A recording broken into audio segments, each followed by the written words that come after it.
আসসালামু আলাইকুম ভিউয়ার্স। এখন আমি যে জায়গাটায় আছি এটাকে মার্সিডিজ বেঞ্জের বাসের খনি বললে হয়তো ভুল হবে না। যেরকম মাইনিং করে মাটির নিচ থেকে আপনারা দেখবেন যে সোনা রূপা তোলা হয়, সেরকম একই ভাবে মনে হচ্ছে এখানে মাইনিং করে মার্সিডিজ বেঞ্জের বাসগুলো তোলা হচ্ছে। এখন আমি যে জায়গাটায় আছি এটা হচ্ছে হানিফ এন্টারপ্রাইজের নিজস্ব গ্যারেজ অভি মোটরস, যেখানে একটা নয়, দুইটা নয়, পাঁচটা নয়, 10টা নয়, 20টা নয়, একসাথে 50টা মার্সিডিজ বেঞ্জের বাস তৈরি হচ্ছে। মানে 50টা মার্সিডিজ বেঞ্জের বাস একসাথে তৈরি হচ্ছে, অর্থাৎ এই বাসগুলো এক মাসের ভিতরেই বের হয়ে যাবে। Can you imagine? বাংলাদেশের দূরপাল্লার বাসগুলোর কথা যদি আমি বিবেচনা করি তাহলে এই এক মাসের ভিতরে হয়তো অন্য সব ব্র্যান্ড মিলিয়েও 50টা বাস একসাথে বের হবে না, যেখানে মার্সিডিজ বেঞ্জের এক মাসের ভিতরেই এই একই মডেলের চেসের উপরে 50টা বাস বের হচ্ছে, যেটা প্রমাণ করে যে বর্তমানে বাংলাদেশের বাস মার্কেটে মার্সিডিজ বেঞ্জের এই বাসের ক্রেজ কিংবা মার্সিডিজ বেঞ্জের এই বাসের অ্যাভেলেবিলিটি, পপুলারিটি কিংবা রিলায়েবিলিটি কতটা বেড়েছে।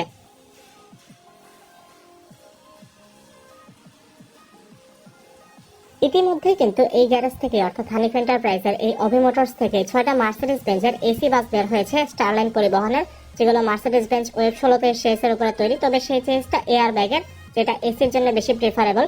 এবং এখন আপনারা যে বাসগুলো দেখতেছেন যেগুলোর বডি হচ্ছে, এগুলো সবই হচ্ছে নন এয়ার ব্যাগ কিংবা প্যারাবোলিক সাসপেনশনের মার্সিডিজ বেঞ্জের বাস। আপনারা দেখছেন যে 2টা বাসের খাঁচা অলরেডি রেডি হয়ে গেছে, তার পিছনে আরো 2টা বাসের খাঁচা অলরেডি দাঁড় হয়ে গেছে। এবং স্ক্রিনে যে বাসগুলো দেখতেছেন এগুলো সিটার অ্যাপ্লাই হয়ে গেছে, অর্থাৎ বাসের 50% কাজ শেষ। এখন শুধুমাত্র এটার উপরে আপনার কোডিং করা হবে, পেইন্ট করা হবে এবং ইন্টেরিয়র ডিজাইন করা হবে। তবে ম্যাক্সিমাম ক্ষেত্রে আপনারা দেখতেছেন যে 3টা লেয়ারে কাজ চলতেছে। একটা লেয়ারে হচ্ছে যে চেঞ্জগুলো নতুন এসেছে সেগুলোর আপনার আড়াটারা দাঁড় করানো হচ্ছে, সাইড অ্যাঙ্গেল দাঁড় করানো হচ্ছে। যে আপনার শীটগুলো আছে সেগুলো এখনো অ্যাপ্লাই করা হয়নি, শুধুমাত্র বাসের যেটা স্ট্রাকচার সেটা তৈরি করা হচ্ছে। তার পিছনের লেয়ারে আপনারা দেখবেন যে সেই বাসগুলোর স্ট্রাকচার দ্বারা করানো শেষ, অতঃপর শেপ দিয়ে বাসগুলোকে একটা শেপে আনাও শেষ, এবং থার্ড লেয়ারের বাসগুলোর একদম কোডিং মারাও শেষ, অর্থাৎ বাসগুলো শুধুমাত্র রং করা হবে। এবং গেটের সামনের দিকে একটা বাসে আপনারা দেখবেন যে অলরেডি পেইন্ট অ্যাপ্লাই করা হয়েছে এবং ভিতরে যেটা ইন্টেরিয়রের কাজ সেটাও ধরা হয়েছে।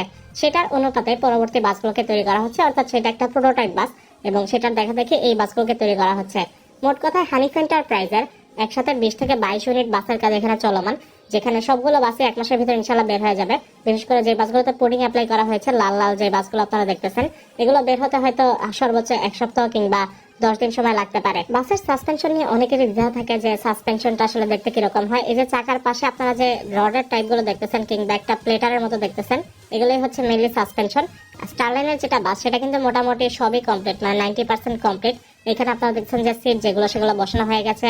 ড্যাশবোর্ডে আপনারা মার্সিডিজ বেঞ্জের একটা লোগো পাবেন। ওয়েব 16 সেই বাসগুলোর সবচেয়ে ভালো দিক হচ্ছে এই বাসটা 230 হর্স জেনারেট করতে পারে। বাসের পরিমাণ যত বাড়তেছে রিসেল প্রাইস তত বাড়তেছে এবং পার্টস অ্যাভেলেবিলিটি ভালোর জন্যই কিন্তু